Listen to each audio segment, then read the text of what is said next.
আসসালামু আলাইকুম সম্মানিত দর্শক, সকলে কেমন আছেন? আমি অনেক ভালো আছি আলহামদুলিল্লাহ। আজকের আপনাদেরকে দেখাতে নিয়ে এসেছি পায়রা বন্দরের আসলে ভিতরের বিইপি সাইট। এটা হচ্ছে একটা রেস্ট হাউস, বন্দরের বিইপি এলাকা। সামনে আসলে একটা ঝাউ বাগান, আসলে অনেক সুন্দর। দেখেন, এলাকাটি আসলে দেখার মতো। এটা একেবারে বন্দরের রিভার সাইড, মানে নদীর সাইডে এই বিইপি এলাকাটা। যদি কেউ পায়রা বন্দরে আসেন নিশ্চয়ই দেখতে পারবেন। রিভার সাইডে ঢুকলে আসলে এই রেস্ট হাউস খুবই সুন্দর, চমৎকার একটা রেস্ট হাউস। এ জায়গায় আসলে সরকারি অফিসাররা যখন এ জায়গায় আসেন তারা রেস্ট করেন, তারা এ জায়গায় থাকেন। তাদের জন্য সুব্যবস্থা এবং অন্যান্যরাও আসেন। যাই হোক, আমি সামনের দিকে আসলে এগিয়ে যেতে চাই। মূল যে বন্দরের ফোকাসটা সেটাই আপনাদেরকে আমি দেখাতে চাই। তো আচ্ছা, চলেন আমরা সামনের দিকে এগিয়ে যেতে থাকি। এই তো আমি প্রায় এসে পড়ছি সামনে। দেখেন, এই হচ্ছে আসলে বন্দরের মূল। ওই যে দেখা যায় ওইটা হচ্ছে বন্দরের গেট। ওইখান থেকে ঢুকে আমি আসলে বন্দরে অনেক ভিতরে, এই জন্য দেখাতে পারতেছি না। এখন একটু নদীর সাইডে নিয়ে যাই। এইটা হচ্ছে বন্দরের নদী থেকে যে জাহাজ থেকে মালামাল তুলে সেই ক্রেন। তো আজকের ওদিকে যাব না, আজকের আমি একটু যে জাহাজগুলো আছে সেই জাহাজগুলো আপনাদেরকে দেখাবো, ওগুলো অন্য একদিন দেখানো হবে। তো আচ্ছা, আমি সামনের দিকে এগিয়ে যেতে থাকি।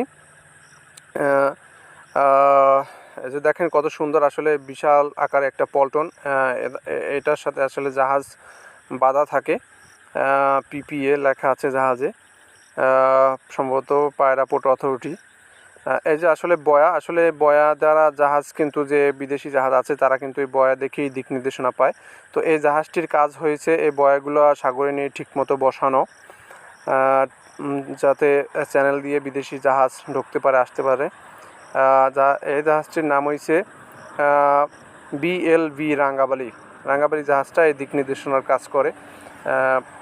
এই জাহাজ এ জায়গায় আছে তেঁতুলিয়া 1 এবং তেঁতুলিয়া 2। এই জাহাজগুলো আসলে পায়রা পোর্ট থেকে যখন বিদেশি মাদার ভেসেলার আসে তখন এই জাহাজগুলো আসলে পোর্ট থেকে পাইলট স্যারেরা আসলে জায়গা থেকে যায়। তো তাদের আনা নেওয়ার জন্য এই জাহাজগুলো ব্যবহার করে পায়রা পোর্ট। তো আমি সামনের দিকে যাই, আরও কি জাহাজ আছে আপনাদেরকে আসলে দেখানোর জন্য। এই একটা জাহাজ রমনাবাদ 1, আসলে পায়রা পোর্টের চ্যানেলের নাম কিন্তু রমনাবাদ। হ্যাঁ, এটা জাহাজ। এগুলো আসলে পল্টন, খুবই সুন্দর। আসলে এই পল্টনগুলো মাঝে মাঝে সাগরে নিয়ে যাওয়া হয়, অনেক জায়গায় নোঙর করে রাখতে হয়, অনেক জায়গায় থাকে।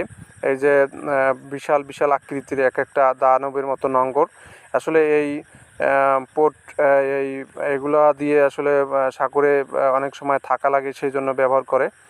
এখানে বিশাল বিশাল কয়েকটা পল্টন আছে, যেগুলো আসলে এই যে দেখেন, আমি দেখাতে চাই একটা দুইটা পল্টনের জায়গায় বাঁধা আছে। আসলে এগুলো কিন্তু বাসমান পল্টন, এগুলো সাগরে নিয়ে যাওয়া হয় এবং দেখানো হয়। এই যে রামনাবাদ 1 এবং রামনাবাদ 2, এখানে অনেকগুলো জাহাজই আছে। পাশে আর একটা আছে, আসলে এটার নাম হচ্ছে সাগর যাত্রা।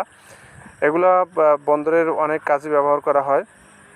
তো বন্ধুরা, আজকের আসলে অনেক কিছুই দেখালাম। আসলে জাহাজের এই দুইটা হচ্ছে স্পিড বোট, জরুরি কোনো বিশেষ কাজের জন্য নেওয়া হয়। আর এই যে সবুজ যেটা দেখতে পাচ্ছেন, এটা হচ্ছে পানির বার্ডস।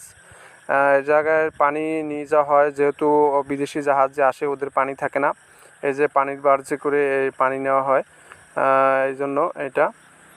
তো সামনের দিকে একটু দেখাই, এই যে ছোট জাহাজ, এরা খুবই স্পিড, আমি চলতে দেখেছি, খুবই স্পিড। এটা স্পিড বোটের মতোই চলে, ছোটো যে স্পিড বোট ওই রকম এটারও স্পিড থাকে, আমি দেখেছি। তো আজকের এই বন্ধুরা এই পর্যন্তই। আমি সামনে আর বেশ কিছু দেখাতে চাই না। তো সকলে ভালো থাকবেন এবং পাশেই থাকবেন, শেয়ার করবেন। আর একটা জিনিস এই যে দেখানো যায়, যে পায়রা তাপবিদ্যুৎ এই যে উৎপাদন হইতেছে, সেটাও কিন্তু এই যে পায়রাপুর থেকে দেখা যায়।